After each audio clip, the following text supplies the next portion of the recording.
Kasado na ang paghahanda ng Philippine Ports Authority Marinduque Quezon Port Management Office. Ayon kay Mr. Emmanuel T. Largado, ang Executive Assistant sa naturang Port Management Office.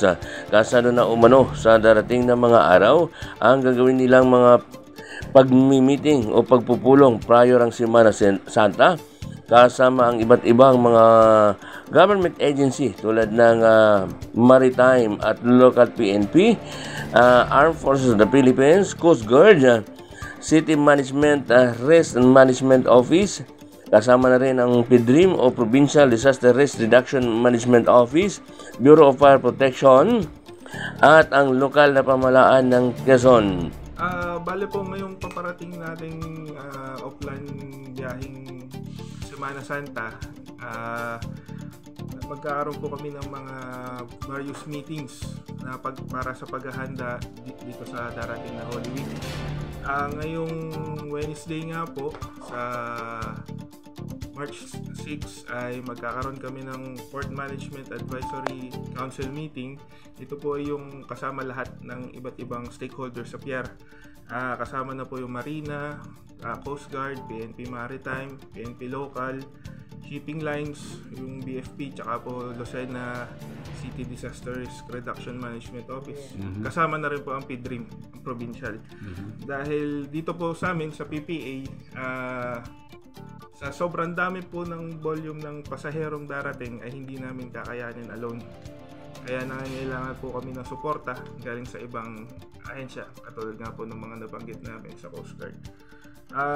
Ngayon po, siguro inaasahan namin na papalo sa 10,000 to 12,000 passengers ang pinaka-peak, yung pinakamadaming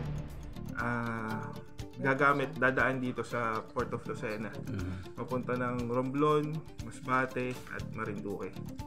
Inaasahan na abot sa 10,000 hanggang 15,000 passengers o pasahero ang dadagsa pagsapit sa Semana Santa. Dagdag pa ni Largado na kung sakaling magkaroon ng aberya ang maraming maiipit na mga pasahero sa kanilang biyahe, ay aasahan ang ayuda ng PPA sa first 24 hours tulad ng pagkain at aayuda rin ang lokal na pamahalaan. Para naman masolusyonan ang biyahe ng mga barko, hindi na kailangan antayin pa ang oras. Once na mapuno na ito, ay pwede nang tumakbo kaagad ang mga barko para magkaroon ng karagdagang mga biyahe. Dahil naman sa dagsa ng pasahero, payo ni Executive Assistant Largado sa mga mananakay na magsuot ng face mask kung di maiiwasan ang social distancing para mapangalagaan ang kanilang mga sarili at pamilyang dadatnan sa kanilang destinasyon laban sa sakit. Nagulat mula sa Philippine Ports Authority Marinduque Quezon Management Office, Solosano para sa DCDG 96.7 Destiny Radio at your service.